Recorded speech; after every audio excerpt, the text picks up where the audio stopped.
ચાલો બાળકો, આજે આપણે કરડી પાથ એજ્યુકેશન તરફથી જે તમને ઇંગ્લિશમાં શીખવાનું છે ને, તો એની માટે હું તમને આજે એક્ટિવિટી કરાવીશ.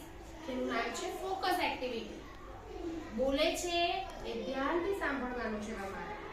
હા, તો આપણે શરૂ કરીશું focus activity. Okay,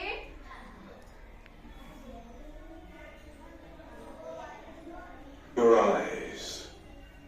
Imagine a colony of ants.